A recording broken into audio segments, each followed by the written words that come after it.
This episode is brought to you by Redfin. You're listening to a podcast, which means you're probably multitasking. Maybe even scrolling home listings on Redfin, saving homes without expecting to get them. But Redfin isn't just built for endless browsing. It's built to help you find and own a home. With agents who close twice as many deals, when you find the one, you've got a real shot at getting it. Get started at redfin.com. Own the dream.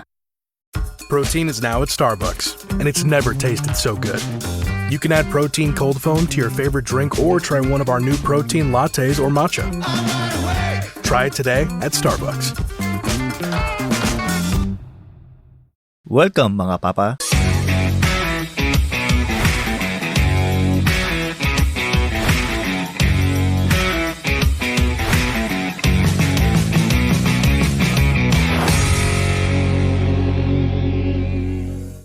Mga papa, welcome sa Usapang Tatay na walang expert at walang manual.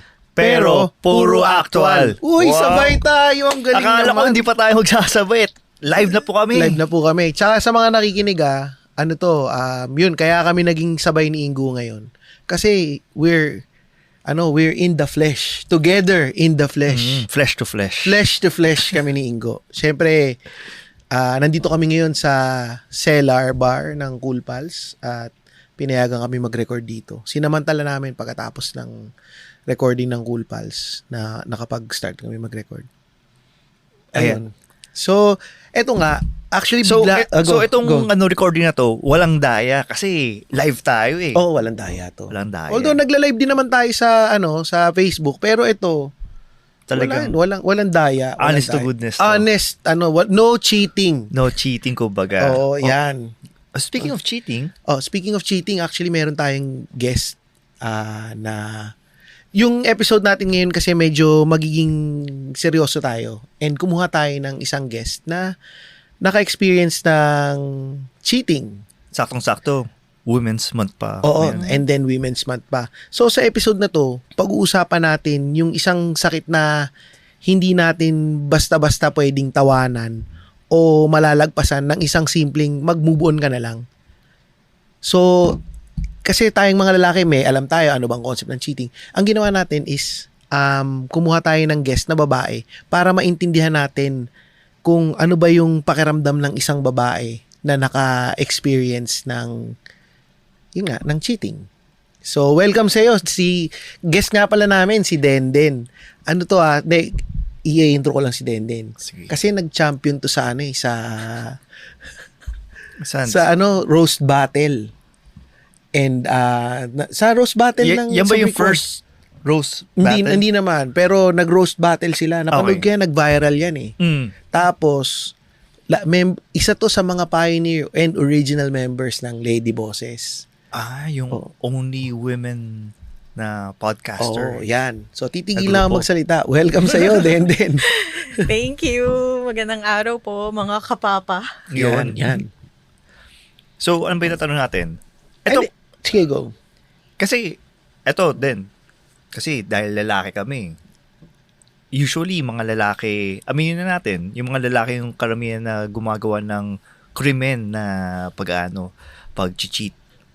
So, sa'yo ba, unahin mo natin yung unang tanong, ano yung naramdaman mo? Paano mo pala nalaman? Ako kasi, or on behalf of other women, sinasabi nga nila na ang mga babae parang Detective Conan yan.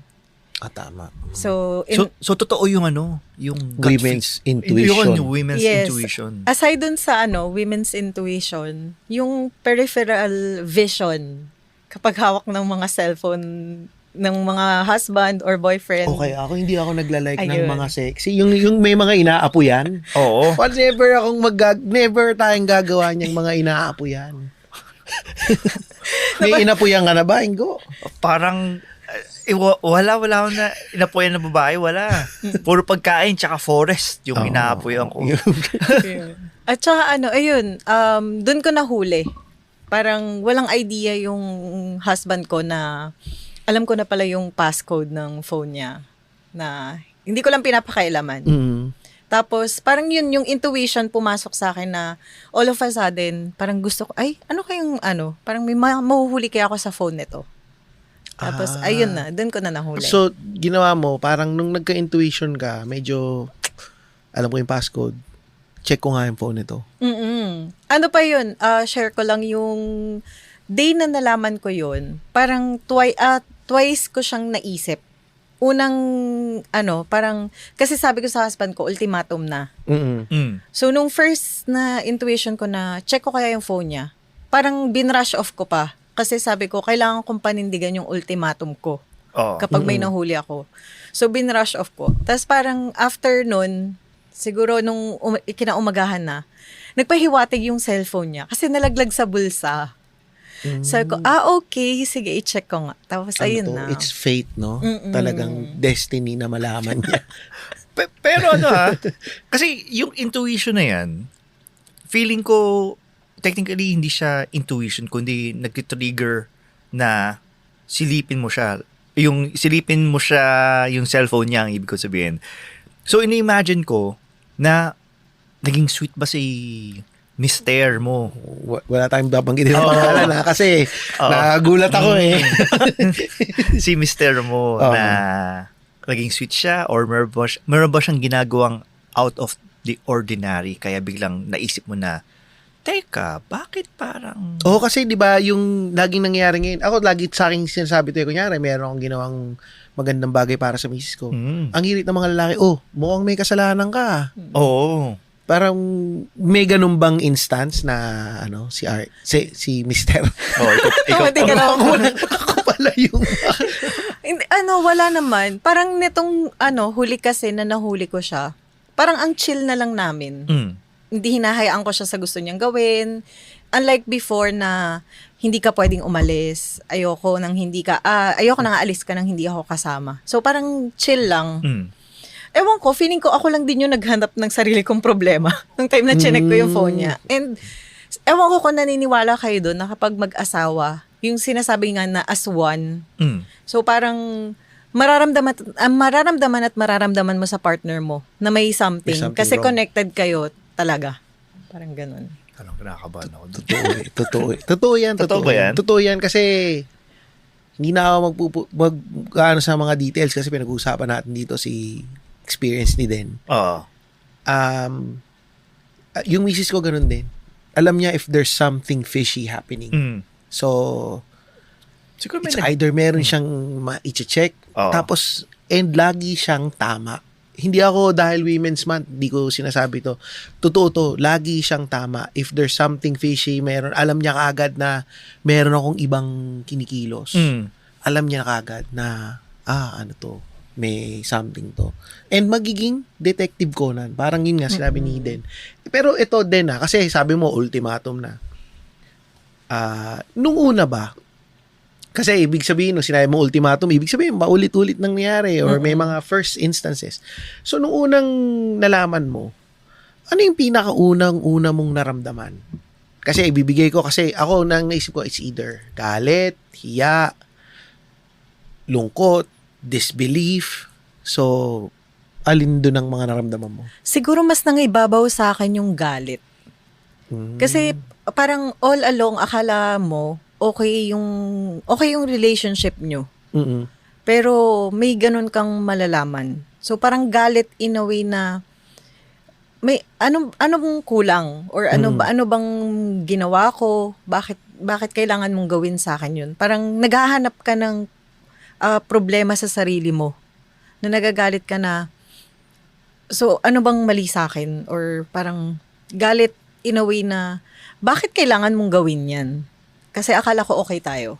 So totoo pala yun na sa mga movies na sinasabi nila na kulang pa ba ako? Am I not enough? Yung sinabi ni Liza na pangit ba ako? Kapalit-palit ba ako? Sinabi pala ni Liza yun. Saan? Ay, sorry. Nag-quote ako ng Okay lang. artista. Pero siya, noong una hindi ko rin naman ina-expect na magiging parang movie-like yung feeling. Pero totoo pala siya na dadating yung time na kukwestiyonin mo yung sarili mo kung ano bang wala sa'yo. So, yung sa akin, galit kasi confrontational ako Mm. nung una ko siyang nahuli. Pero ang nangyari ba dito, nagkaroon ka ng, kasi merong mga ibang instances is meron yung mga ibang babae is nagkakaroon sila ng disbelief na parang imposibleng mangyari to. Nagkaroon ka ba ng gano'n na, Bait-bait ng asawa ko. napakabait niya. Hindi ako naniniwala na totoo to. Na binibigyan mo ba ng ibang mga dahilan yung sarili mo or excuse para sa kanya? May part na ganun. Kasi 'di ba napag-usapan na natin kung paano kami nag-start before. So, sa 3040 nga pala yan, for reference, hanapin ninyo 3040 podcast, The Beauty and the Beast. Yun. Para magkaroon ng idea si Oo. Sir Ingo. May Wow, talagang. may parang mala MMK kasi yung pinagdaanan namin ng husband ko. Oo. So akala ko yung nangyari na yun sa amin dalawa, magiging wake up call na sa kanya yun na magtino siya. Oo. So yun yung disbelief sa akin na nangyari to, binigyan kita ng chance, akala ko magbabago ka na. Pero hindi pa rin pala. Parang ganun. We all have that dream trip we've been wishing we could go on, but too often life, or usually price, gets in the way. That's why Priceline is here to help you turn your dream trip into reality. With up to 60% off hotels and up to 50% off flights, you can book everything you need for your next adventure. Don't just dream about that next trip. Book it with Priceline. Download the Priceline app or visit Priceline.com and book your next trip today. Go to your happy price, Priceline. LinkedIn is pretty great at a lot of things, like helping you tap into the latest trends and insights in your field. We cannot stop your coworker from tapping her pencil. LinkedIn can help you find new jobs that align with your career goals. We cannot help you find the source of that weird smell in the office fridge. Ew. And while we can't stop your coworkers from bringing their hobbies into the office, LinkedIn can help you bring your career to the next level. LinkedIn is the network that works for you. So, nung nalaman mo siya, di nabigyan mo na siya ng ultimatum, nagkaroon ka din ng disbelief, kumbaga, na magagawa niya yun. Nung nalaman mo, ano ba yung mas masakit? Yung mismong nalaman mo na nag-cheat siya, or yung biglang yung overflow ng information na, or doubt na, teka, sabi niya sa akin last week, mag-overtime siya. Siguro kinita niya yung babae niya. Yung mga ganong klaseng instances na kung saan posible nagsinungaling siya. Ano yun? Nagpatong-patong siya. Tama yung sinabi mo na mag-iisip ka ng senaryo na kapag umalis siya, may isip mo na, yun ba talaga? Nagsasabi ba siya ng totoo na doon talaga siya nagpunta? Or baka may iba siyang dinaanan? Kaya yung sinabi ko kanina na parang, dati mahigpit ako na hindi siya pwedeng umalis nang hindi ako kasama. Kasi yung kapraningan kung tawagin, nandun talaga siya. Tsaka ako medyo nararamdaman ko kasi yung medyo nakakaramdam ako ng empathy towards dun sa sinabi ni Den na kulang pa ba ako? Ano bang na parang yung feeling mo is betrayed ka. Oo. And parang ako nga parang medyo nagiging parang medyo emotional na parang nakakalungkot. And parang ako nararamdaman ko yung sakit buti nga nakukwento pa ni Dendin. Baka nga nakamove on na to kaya yung kwento. Hindi, loko lang. Okay lang. So iba kasi parang medyo nagsisisi ko na baka madulas ako dito nagsisi ako na may mga minsan may mga kalokohan din akong nagawa in the past na sabi sa mga sinasabi din na parang baka ganito rin yung I'm sure ganito rin yung naramdaman ng mga kababaihan ng misis ko especially para kasing tinatry kong ilagay yung sitwasyon sa misis ko and then ako yung and parang ako receiver. Ako yung kunyari ako yung asawa niya and yung misis ko yung ganyan yung sinasabi parang nakaka-guilty. Kaya nga naisip ko ang gandang episode nito and gusto ko lang ding sabihin na yun nga na parang sobrang valid ng lahat ng sinabi mong emosyon.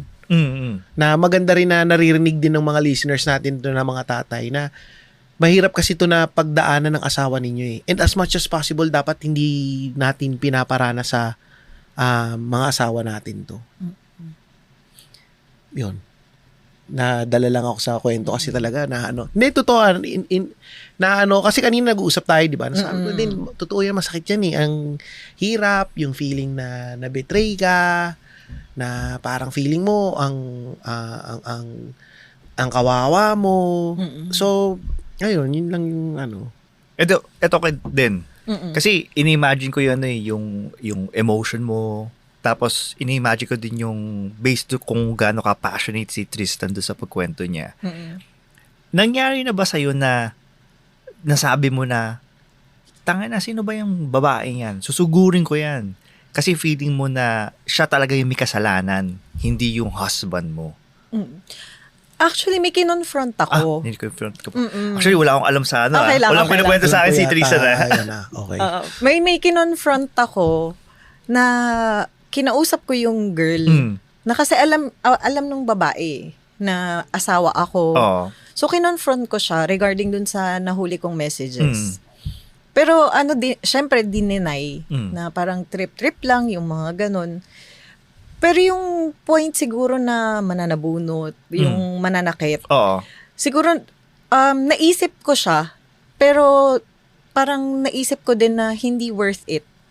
Yung skandalo. Oo. Pero sabi ko, pero dumating yung time na gusto mong saktan. Kinonsider mo siya. Oo, kasi hindi kasi kayang dalhin, na mabura ng sorry, yung pain. Especially, women to women. Na alam mong may partner yung nilalandi mo.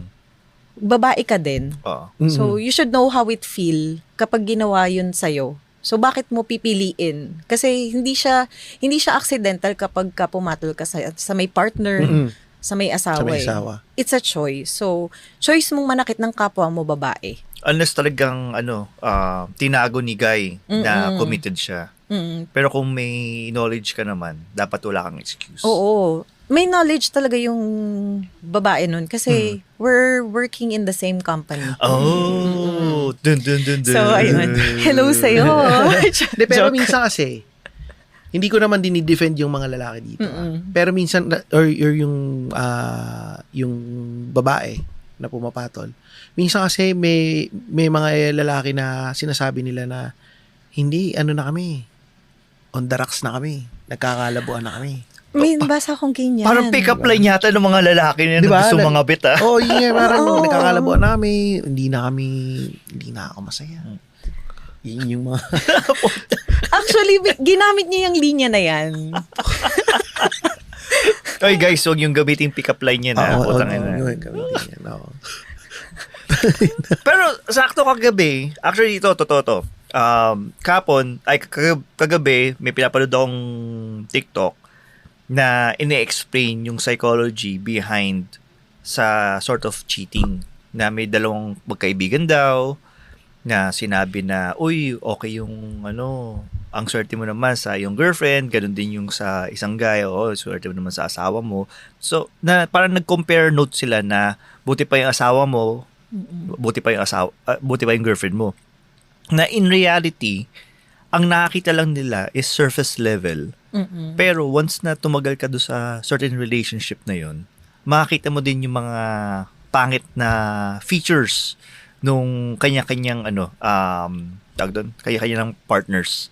So parang ang lesson lang kasi doon is superficial pa lang nakita nyo. Wala pa yung napakalalim na baka mamaya yung kala mo bango ng tae niya. Oo, yung pala mas masahol pa pala sa parang pag umutot siya, amoy strawberry. The grass is greener on the other side lagi, di ba?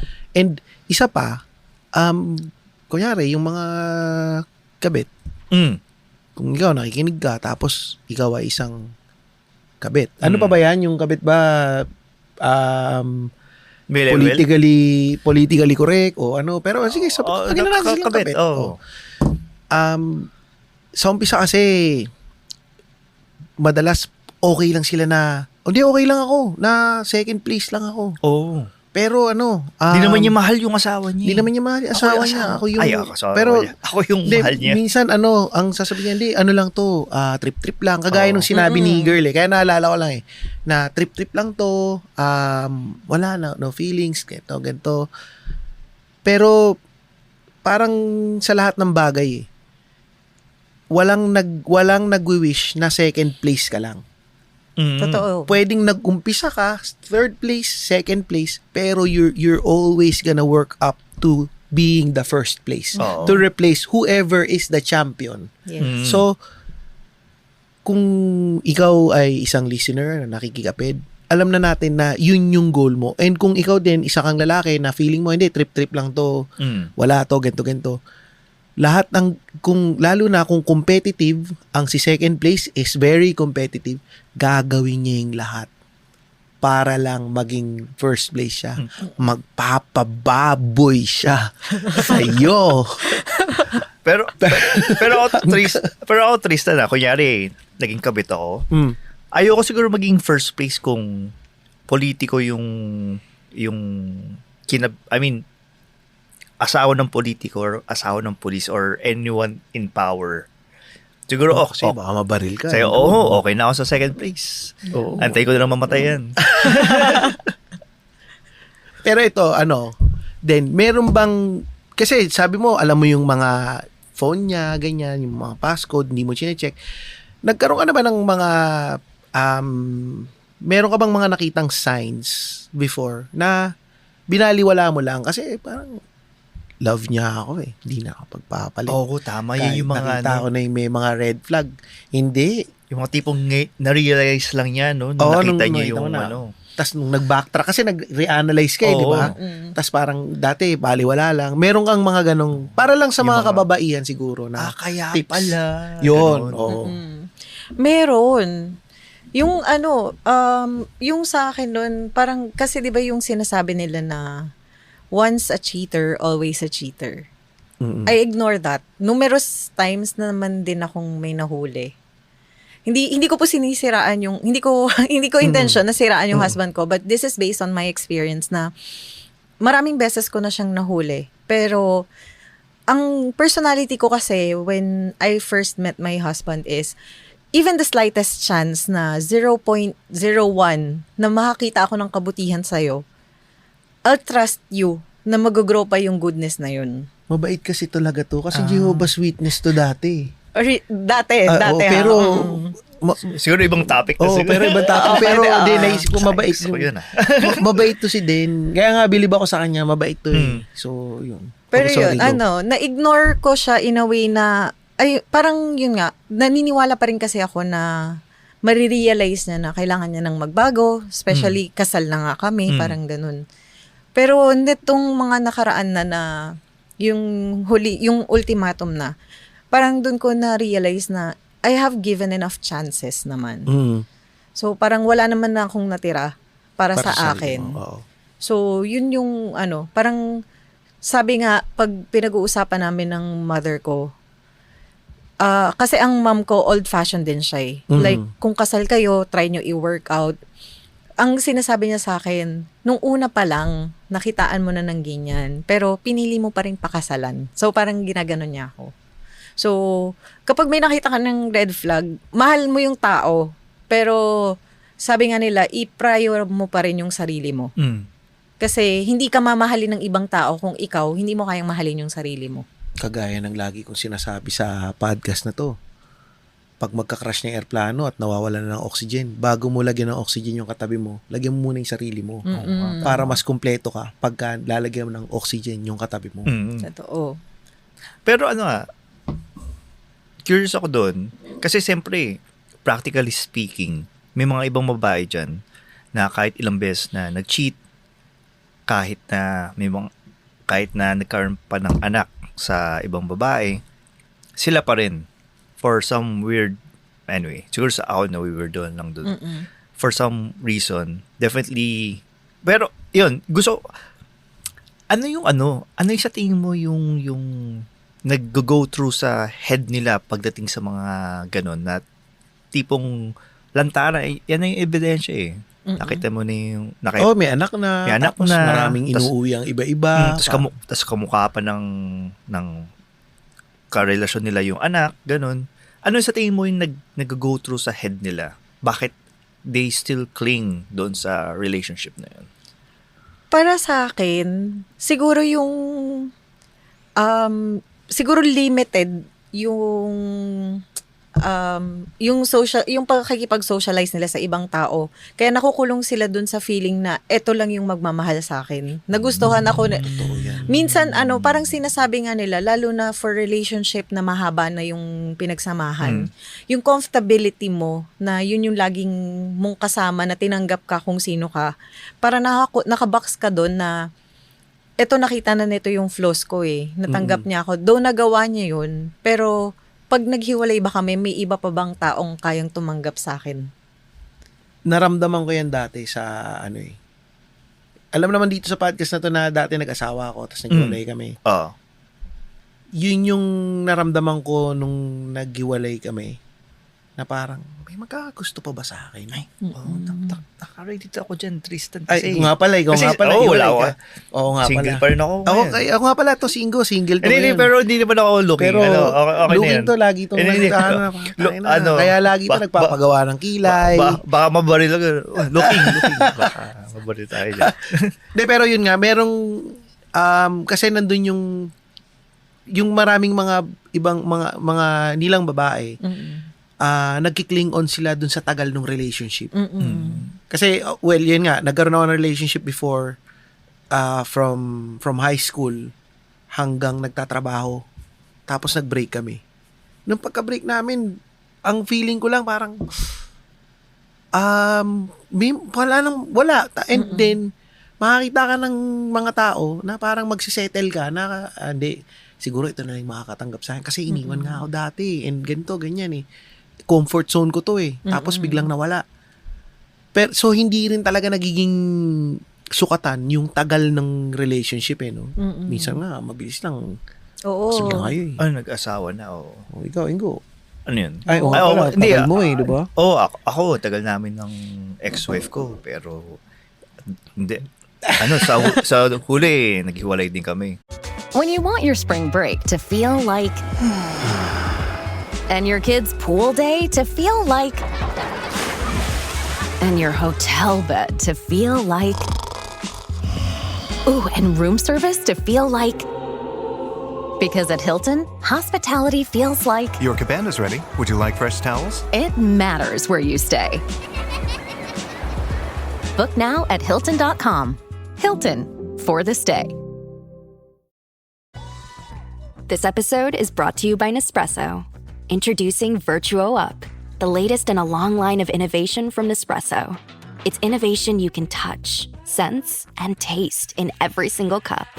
With a 3-second start, easy open lever, and dedicated brew over ice button, it's even easier to enjoy your coffee your way. Sip for yourself. Shop Virtuo Up exclusively at Nespresso.com. Parang may pressure sa kanya ng konti. Ayun. So hanggang ngayon, wala pa rin nagmamahal sa akin. Pero hindi ito call for for attention or ito nga pala sa mga dating game pala. Sa mga nakikinig, ito kita nyo naman sa video podcast, makita niya kamukha ni Chubby Del Rosario. Kiniklaim niya yung kamukha niya si Chubby Del Rosario tsaka si Ryan Agoncillo. Na nasa kasaan ng 16-wheeler. Pero ito din, nung sa tingin mo ba sa tingin mo ba sa isang relasyon kaya pa bang buuin ulit yung tiwala? Oo nga. After ng cheating. Ako dyan. At kung kaya, ganong kalala ang effort na kailangan? Mahirap siyang i-explain kasi nasa proseso pa rin naman kami na binibuild yung trust. Mahirap siya. Pagdating sa percentage, ilang percent yung yung kumbaga, nandiyan yung asawa niya, yung baka lumaki yung ulo niya. Baka bigyan sabihin, 50% naman pala 50% na pala, pwede pa, meron na. Yung trust na meron ako sa kanya, I would say mga nasa 20 to 30. Kulang pa. Oo. Kasi mahirap ibalik yung trust. Especially yung na-encounter ko before, na yung kahit hindi mo gustong maalala yung mga ginawa niya, random kasi siyang pumipitik. So, parang kahit hindi mo gustong isumbat sa partner mo na ginawa mo to, or may something kang nakita na sign siya ng cheating sa'yo, babalik siya sa'yo. So, sabi nga, may nagpayo nga sa akin na na a friend din na wag mong madaliin na patawarin, wag mong madaliin na bigay yung trust mo. Tapos ang pinakatumatak sa sinabi niya sa akin, yung hindi ka basta babae lang. So kung kahit sinong asawang lalaki, ang dapat na maging trato nila sa asawa nga nilang babae should be their queen.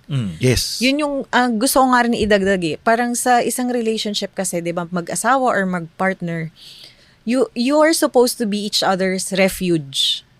So dapat yung partner mo safe yung pakiramdam niya pagkasama ka. Hindi ikaw yung magiging dahilan para, alam mo yun, para yung ma-feel niya na wala siyang katuwang sa bagay. So, yun. Ganda talaga yun. Parang may kakilala akong ganun, yung parang feeling daw niya wala siyang katuwang. Kaya sila naghiwalay. Ganun ba? Grabe naman yun. Pero natatouch talaga. Gusto ko talaga yung word na pag mag-asawa kayong katuwang. And lagi ko yan sinasabi sa misis ko. Before kasi yung misis ko, competitive siya eh. Na para sabi niya, ikaw kasi ang galing mong magluto. Hindi kailangan, gusto ko rin maging ganito. Ang sinasabi ko lagi, kung ano yung weakness mo, yun yung strength, yun yung kailangan kumpunan. And kung ano yung weakness ko, yun yung pinupunan mo. Kaya nga, you complete me. Totoo yung teamwork. Sasampalin ako ng miss ko. So, napaka-ano mo? Cheesy mo. Pero hindi, totoo yun, teamwork. Isang team kayo, hindi kayo dapat nagpapagalingan, walang, even nga, maski sa pera or sa sweldo, sino yung mas malaking sweldo, sino, hindi, share ko lang, kasi sa amin, yung sweldo namin, pinumapasok sa isang ATM lang, magkahalo na. Regardless, sino yung mas malaking sweldo, sinong pera niya, pera ko. Pwede bang maki-ATM din sa'yo? Hindi. Feeling ko din. Gusto kong joint account sa kanila mag-asawa. I mean, before pa yan nung share ko lang din, kahit nung naging mag-boyfriend-girlfriend kami, na nag-start kami mag-live-in, yung ginawa namin, na parang, alam niya, magastos ako. And, kunyari na, ako ang 40,000. Yung 40,000, gagastusin ko na lahat yun. Utang pa ako sa kanya 1,000 kasi kulang pa yung bibiling ko. Alam niya na gano'n, na parang hindi mahina sa ganito. And ako, nagpasakop ako sa kanya in terms of sa financial management na alam ko na, hindi nga, ulat ako dito. So sige, ikaw na humawak, bigyan mo na allowance. Iyon. So, yun nga, teamwork. Yun lang. Na-curious ako. May part ba? Sorry Okay lang. Podcast ko din. Hindi, okay lang. Na-curious ako kasi diba parang may acknowledgement ka doon na weakness mo yung pag-handle ng finances. Somehow ba may na-hurt sa ego mo na you're surrendering your salary to your wife na kasi dapat parang yung mindset na since I'm the head of the family, parang ang expected sa akin, ako dapat yung mag-handle ng finances. Merong nag-umpisa yan bago ko sinurrender. Noong una sinurrender ko, tapos sabi ko, ano ba yan? Parang wala akong pera. Parang, kunyari, gusto ko itang i-surprise, bilang kita ng something. Malalaman mo. Kasi withdrawing ko, gusto ko, magawa ko ng pera. So, nung lumipat kami ng Australia, sabi niya, sige, since ikaw lang ang nag-work, ikaw na yung mag-budget. Ikaw na yung maghawak ng pera. Nung dumating kami sa Australia, may dala kaming pera galing sa Pilipinas na para yung ipon namin. Naubos yon in 3 months. Naubos lahat yung ipon namin. Dahil ako yung nagmamanage ng pera. Tapos, siya, hindi niya ako sinisi na naubos ko yung pera. Sinabi lang niya sa akin, yun kasi yung sinasabi ko, na kilala kita, alam ko yung tendencies mo, alam mo naman kasi na parang, and in good faith naman lahat eh, gusto mo lang kasi maging masaya tayo eh. And lagi kang masaya. Masaya kang gumasta. So, inubos mo yung pera natin. Parang hanggang ngayon, naalala mo pa yung in-verbatim. Oo, totoo. Sinabi niya kasi yun eh. And then, dun ko naisip na, oo nga, tama siya. Kaya nga, umpisa pa lang nito, sinasabi ko, laging yung mga babae, I hate to admit, most of the time, tama yung mga sinasabi nila eh. Kaya ako, nakikinig na lang ako ano sinabi ng misis ko eh. So, Pero kukontrahin kita dyan sige. Kasi may mga, hindi ko naman sinasabi ako ito. Pero may mga ibang instances na kapag kinontra mo yung babae, tapos tama ka, edi all goods lang. Kapag kinontra mo yung babae, tapos mali ka, doon ka malilintikan. So, in short, kapag walang benefit sa'yo, nakontrahin siya. Wala nga. So, huwag mo na siya kontrahin. Whether tama or hindi, umuo ka na lang. Kasi, hindi nabibili ang peace of mind. Tsaka yung peace sa relationship niyo. Kung mababaw lang naman yan, sabihin natin na yung mga petty na ulam, ano yung ulam, saan tayo kakain, bili tayo ng XYZ. Walang problema yan. I mean, walang problema yan as long as walang problema yung pagbibili, pero may footnote yun, depende sa sitwasyon nyo.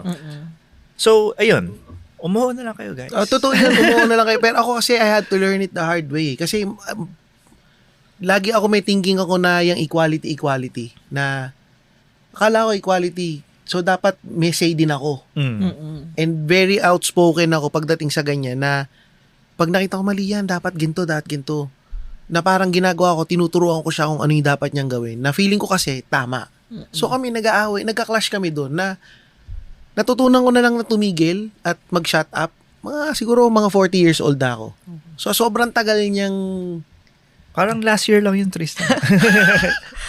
Hindi naman, mga 6 years ago. 6 years ago. So, dun lang nagkaroon ng intindihan na parang ako, okay, sige, okay lang na mag-decide. And parang yun nga, nung nag-40 ako, dun ako nag-mature na umuo ka na lang para walang argument. Ako kasi, ang tendency ko lagi is, pag nakita ko mali misis ko, sasabihin ko, hindi mali yan, dapat ganito. Na naiinis siya. And it turns out, mali pala yung sinasabi ko. Mag-aaway lang. Oo. Ayun. No. So, ayun din. So, dun yung yung pinag-uusapan namin. Yun yung trust na nawala. Parang yung ganong level ng trust na, ayun nga, parang paano ako magta-trust sa'yo to handle other things kung sinira mo yung tiwala. So, mahirap siya ibalik. Ako, I feel for kay husband. Kasi, paano ko masasabihin? Medyo pinagdadaanan ko rin kasi kanya na tinatry mong you're trying your best na ma-earn mo yung tiwala and lahat ng ginagawa mo is parang wala kang ginagawang masama. Tapos biglang maaalala ng misis mo yung dati, biglang ibabalik. Ako, sorry. Ano na ako eh. Sige, go. May kukwento lang ako. Kasi, yung feeling ko pag nag-cheat ka, yun nga, yung sinasabi ni Tristan, na kapag ni-recover mo yung trust ng wife mo, parang you're walking on eggshells. Yeah. Pero, may mga instances, kunyari sa messenger, o kaya sa text or whatever, biglang magpapap, hi, ito nga pala si Sheila. Tapos, tatanong ka agad ng misis mo, kaya girlfriend mo na, sinong Sheila to? Pero pag binuksan nila yung message, ikaw ay nanalo ng XYZ. So parang, every time na may magte-text sa'yo, kahit hindi mo alam kung, ayun, na parang random girl name, tapos yung pala telemarketer or scam or nag-invite na magsugal ka, parang, parang nare-relieve sa kanya yung moment na niloko mo siya. So, sa mga lalaki na nasa crossroads kung itutuloy ba niya yung pang-cheat o hindi, isipin nyo na lang yung hassle at saka yung stress both sa partner mo tsaka sa'yo. Dahil, siyempre, every time, always on guard ka. Oo, yun yung mahirap. Parang living a double life ang pakiramdam mo eh. Ikaw man double agent. Oo. And yung sinabi rin ni Den na ngayon, nabanggit mo na ba? Kasi kanina kwentuhan na kami. Nasabi niya ngayon kasi medyo wala na akong pakialam and hindi na ako nagiging mahigpit. Sa mga babae din naman, minsan kasi, ang naisip ko dun sa conversation natin kanina, naisip ko kasi, kahit anong higpit mo, gagawa ng paraan yan. Yung mga lalaki matatalino yan eh. Parang Totoo. mga secret agent yan eh. Lulusot at lulusot kami. Kahit gaano kang kahigpit. Nahuhuli nga eh. Paano? Yun nga. Secret agent ang mga lalaki, pero detective ang mga Detective babae. ang mga babae. So, parang ang nangyari, yung sabi ni Den kanina, parang dati sobrang stress na stress ako pag nanonood ako ng mga comedy na hindi ko siya ganun na-enjoy. Yung ngayon, compared nung dati, ngayon kasi parang sa akin, sige bahala ka, gawin mo yung gusto mo. Hindi ko na siya masyadong hinihigpitan, wala na. And nung nagkita nga kami ni Den, sabi ko din, gumagandang skin natin, blooming tayo, parang consumption lang talaga yung ano mo Uy, pero on a serious note, gusto ko lang din i-clarify na hindi rin naman parang hindi rin naman namin gusto na ma-feel, especially kapag nag-e-effort naman yung lalaki or yung husband na bumawi. Pero kagaya nga nung sinabi ko sa husband ko, after all nung cheating na nahuli ko sa kanya, it's really hard for me to identify yung sincerity niya sa pagbawi. Sinabi ko naman sa kanya yung face-to-face na ang hirap kasi, parang ang sinabi ko sa kanya, nung time na nahuli kita, akala ko okay tayo. Chill tayo, nagagawa mo yung gusto mo. Hindi na nga ako sumasama minsan pag lumalakad ka. Pero ginawa mo pa rin. So parang kung nung time na yun, akala ko okay tayo. Pero nagloko ka. What more ngayon? Na hiwalay, parang ganun. Parang hindi mo siya gustong pahirapan, pero mahirap din kasing ma-identify na yung sincerity. Lalo sa na kung effort. may data eh. May data kasi. May analyst May ka. So, alam mo, historical. may history. So, parang ang hirap din. Ano din eh, nahirapan akong kasi parang nagigilty ako eh. Nafe-feel mo ba yung hindi na-feel ko eh. Kasi ano Nafe-feel rin eh. lang. Yung gusto mo talagang bumawi and being honest. And minsan din, kung ikaw mismo yung nag-cheat, ano din eh, dapat tanggapin mo na lang kung ano yung maibibigay sa iyo ng asawa mo. Oo. Kasi may kasalanan ka sa kanya. Yung hatol ng hukom. Yun yung hatol and siguro bibigay ko na lang yung kasi nag-share din si Den, bigay niya sa sarili ko na parang sa akin ano din eh, kung ano man yung kunya may nagawa akong kasalanan, kung ano man yung nagawa ko, kailangan mo lang maging accountable. Actually, yun na lang yung way ko siguro. Takina, nagiging about na sa akin to. Puta, walang. Si Den din yung Okay pero lang, hindi, okay in vaguely lang naman na kung ano man yung nakikita mong hatol or treatment, kailangan mo lang din siyang lunukin sa totoo lang.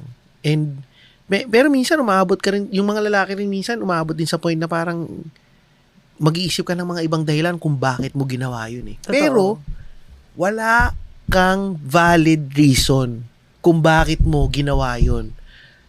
Ang isang valid reason mo, na demonyo ka, na minsan gagawin mo sisihin pa yung asawa mo, kasi hindi naman tayo masyadong intimate na eh.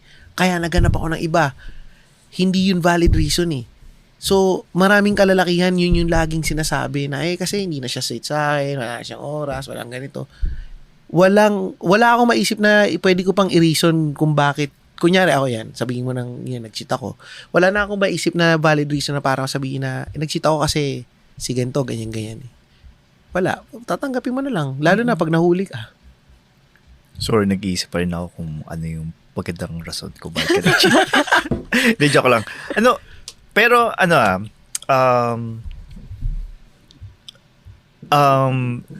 recalling doon sa sinabi ni Den na parang sort of nag-let go na din siya kung may gagawin yung kanyang husband or wala. Medyo natatakot ako doon.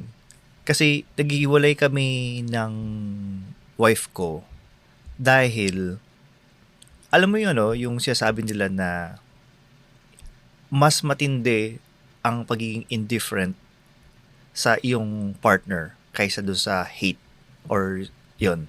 Kumbaga sa amin, wala nang hate sa aming sa aming mga puso. Before nung naghiwalay kami, siguro may galit pa rin. Tapos nung nag-move on kami, indifferent na lang kami sa isa't isa. So in short, civil kami, tapos wala lang kami pakialam kung ano. So parang it sounds to me like parang indifferent ka na ba do sa husband mo or indifferent ka lang when it comes to yung mga extracurricular activities niya? Siguro yung kaibahan sa akin, yung sa mga unang best ko nahuli sa kanya na nakafocus ako dun sa kung ano yung gagawin niya versus sa ngayon na hindi ko na ganun pinapakailaman. Though, nag-update naman siya kung halimbawa nasa work or ano. Pero hindi na ako nagdidig deep. Kasi parang sabi ko nga, I'll protect my peace of mind. So parang yun yung main focus ko ngayon. If it going, pag iruruin niya yung peace of mind na meron ako, hindi ko i-entertain yung thought na yun. So, kung may lakad siya, okay. Kung mag-update siya, okay. Pero kung hindi parang maghanap pa ako ng update, ng specific update kung ano yung ginagawa niya, kung ano. Kasi, ganun din naman ako sa kanya. Parang, mag-update ako, okay. Pero, hindi niya rin naman ako nire-require. Kasi, ayun, yun yung sa akin. Parang, kasi pag nag-umpisa kami na may pakialam ako, na sobrang may pakialam ako sa kanya, pag dumating na naman yung time na lesson yun, yung effort niya na mag-update sa akin, ako na naman yung mapapraning. Okay. So, Protect your peace. Lagi, actually, sinasabi rin lagi na misis ko yun sa akin, protect your peace. Dapat may boundary ka. Dapat meron kang, ang uunahin mo palagi, yung sarili mo. Maganda yung topic na yung boundary na yun. Oo, maganda yung topic. Siguro sa susunod na siguro yun.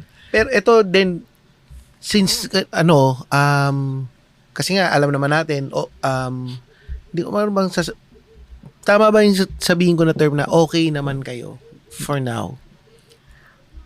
Nagtatry kami na, well, actually, ang naging progress namin, unlike before na hindi kami nakakapag-usap tungkol sa mga issues na parang, ang nangyari kasi na sa amin, pag nahuli ko siya, okay, magsusorry. For the meantime, bibigyan niya yung access sa phone niya, sa Facebook, Messenger. Then after mga ilang panahon, balik na naman sa dati na parang walang nangyari. Pero ngayon... Natatawa ako, sorry. Inagago kasi. Diba? Pero in fairness naman, ngayon, parang nag-e-effort kami na pag-usapan yung mga bagay-bagay. So, nagkaroon kami ng communication ngayon na kagaya nga nung sinabi niya sa akin nung nakaraan, kapag may nafe-feel daw ako, sabihin ko sa kanya para may idea siya. Kasi 'di ba typical sa babae na hindi ka kikibuin, tapos manghuhula ka. Ini-imagine ko nung kapag sinabi mo sa kanya, may nafe-feel ako. Tapos mamaya, buburahin na niya yung mga apps niya. Buburahin na niya yung Telegram. Telegram. May nafe-feel daw din. Mabura na yung Telegram, makapag-delete ng history. Pero ayun. Pero ito, yung siguro, hindi ko alam kung dumb question to, meron bang point na mapapatawad mo siya na yung 20% mo will be 25 100%. Till 100. Or magiging 100% din ba siya? Siguro kung continuous yung effort. Kasi yung sinabi mo kanina na dapat i-accept yung reaction ng wife, especially for those who cheated on their partners. Vice versa naman yun eh. Parang hindi ka mag-e-effort ng mga bagay lang na papabor sa'yo. Yung effort na ibibigay mo, may chances na mahihirapan ka sa end mo. Kung itutuloy-tuloy mo yun, magbubunga siya ng trust. And depende pa rin kasi sa case. Kasi yung sa case namin, parang sobrang damage na nung trust. So, kailangan niya talagang pag-effortan din. Nakakatakot. Takot ako doon sa sobrang damage na trust. Parang ayoko mapunta sa...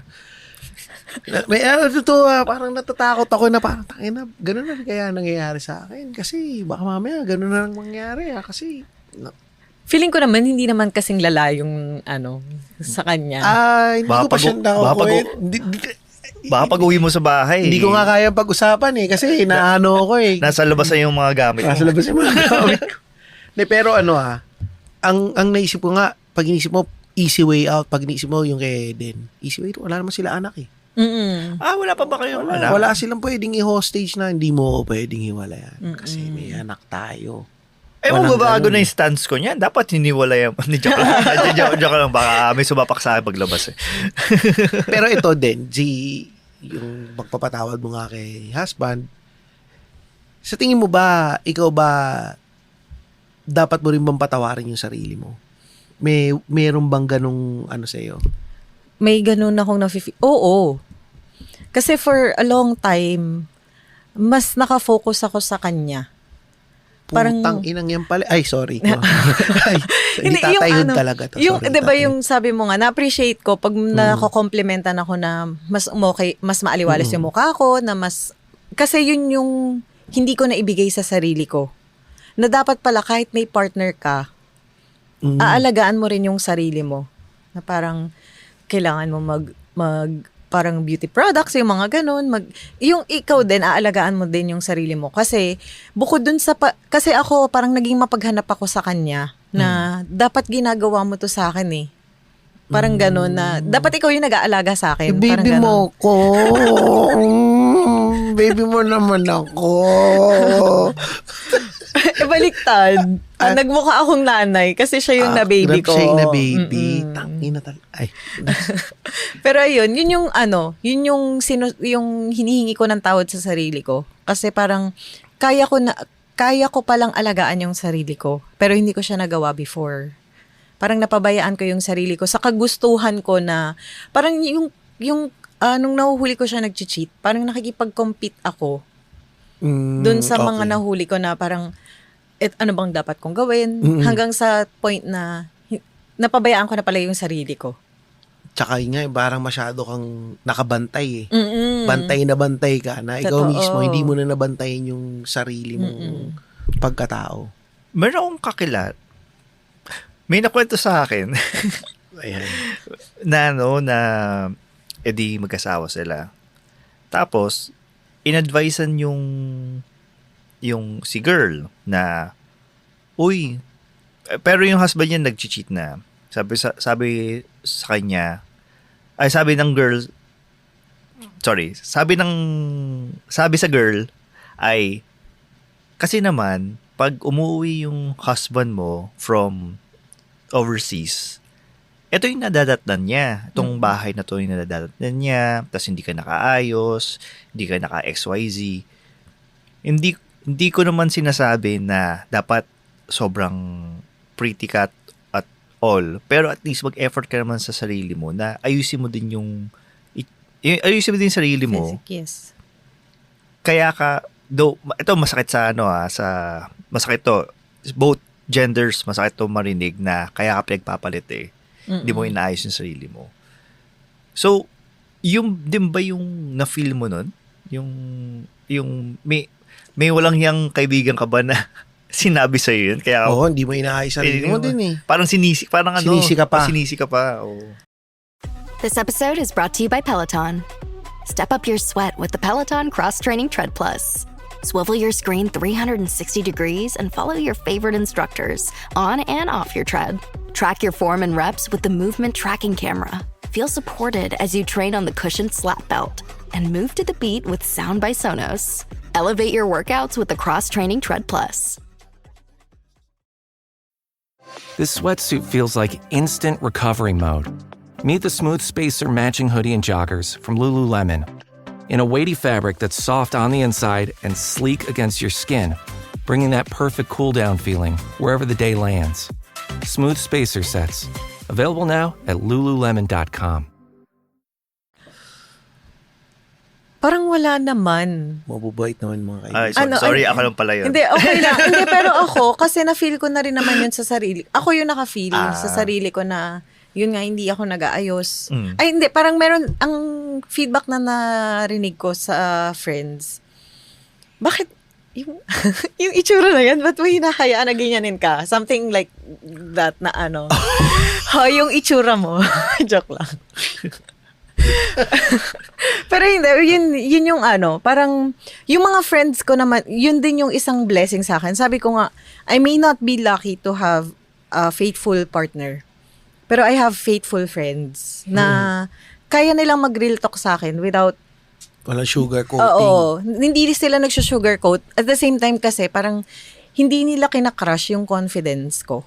Parang sila pa yung nag-uplift na parang encouragement na ang pangit mo na, magpaganda ka naman. Parang hindi ganun yung way ng saying nila. Pero, try mo tong product na to. Nakakakinis siya. Yung mga ganun. Parang, So narinig mo din sa mga friends mo yung mga tipong, ang kapal naman ng mukha niya, nagawa pa niya yan. Oo. Okay. Ganyan talaga yung mga babae. Magti-team up yung mga babae pagka, ano ba yan? Ano yan? Ganyan yan. Ayak. Oo. Pero, eto nga, since medyo pa winding down na rin naman tayo. Ito siguro mga last few messages, siguro din bilang isang, yun nga, na-experience mo tong mga nangyari na to, ano yung pwede mong sabihin sa mga, sa mga listeners? Siguro sa mga lalaki na nagbabalak or in the process of cheating. Mm-hmm. Malay mo, may ongoing na may mga kabet ka na, nag-ano lang naman ako, may term, nag-walk lang ako, service lang yan. Hindi ako bumili ng ng isang buong baka. Bumili lang ako per kilo. Pero may asawa sila. So, may kinakaturo sa akin. Ay, napaganon lang ako. Siguro yung, kung hindi nyo kayang, kung gagawa kayo ng action, make sure na kaya nyo tanggapin yung consequences. For example, ready kayo na mahiwalayan kayo ng mga misis nyo or ng girlfriend nyo. Parang, kung hindi mo kayang harapin yung, parang kasi you cannot have the best of both worlds. Hindi ka pwedeng nagloloko, pero may faithful partner ka pa din sa'yo. And, warning lang din, kung for men who are planning to cheat, gusto ko lang din parang iparating yung message na, hindi lang naman lalaki yung may kakayahan na magloko. And yung laging sinasabi nila na, ang lalaki nag-cheat for lust. Pero kapag ang babae, naghanap yan ng iba, or let's say, umabot na sa punto na nakipagkeme sila, it's something deep. Yes, yun. It's something deeper. And, ayun, self-assessment din, kung paano, well, both sides naman, kasi ako, i-assess ko na rin yung sarili ko, or ina-assess ko na rin yung sarili ko.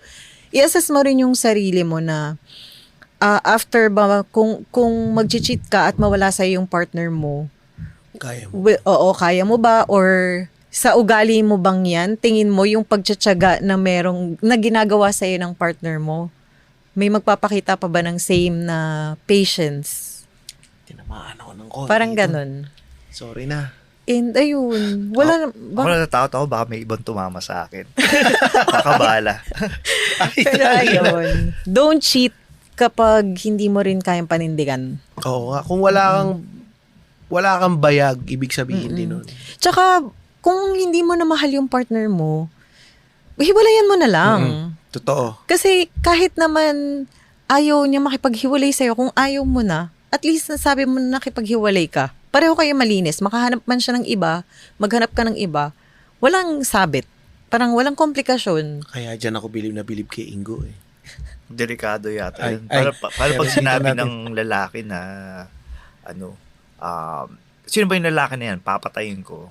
Ay. Delikado yun. Hindi, kaya bilib ako Ingo. Tinapos niya. Tinapos. Tinapos niya. Hindi na siya nagkaroon ng cheating and all. Pero, yun. Pero, napakaganda nitong discussion na to. And thank you talaga. Ang tagal natin nag-antay dito. Tagal kasi nung Cool Pals mag-recording. Thank you for having me. Oy, tsaka baka yung aming, ayun, thank you din. Thank you din po. Tsaka, ayun, sinasabi ni Tristan, recording ng Cool Pals. Abangan niyo yung aming guesting yan sa, kailan ba? March 30 yata yung March release. 20.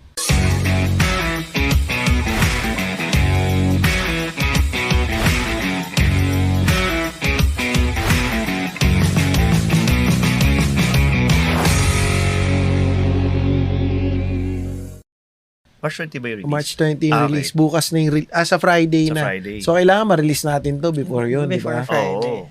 So, ibibigay na And yun, dito na nagtatapos ang episode. Yun, salamat ulit din. Thank you talaga. At salamat mga papa. At salamat mga papa. LifeLock, how can I help? The IRS said I filed my return, but I haven't. 1 in 4 tax-paying Americans has paid the price of identity fraud. What do I do? My refund, though. I'm freaking out. Don't worry, I can fix this. LifeLock fixes identity theft guaranteed and gets your money back with up to $3 million in coverage. I'm so relieved. No problem. I'll be with you every step of the way. 1 in 4 was a fraud-paying American. Not anymore. Save up to 40% your first year. Visit LifeLock.com/podcast. Terms apply. Bye!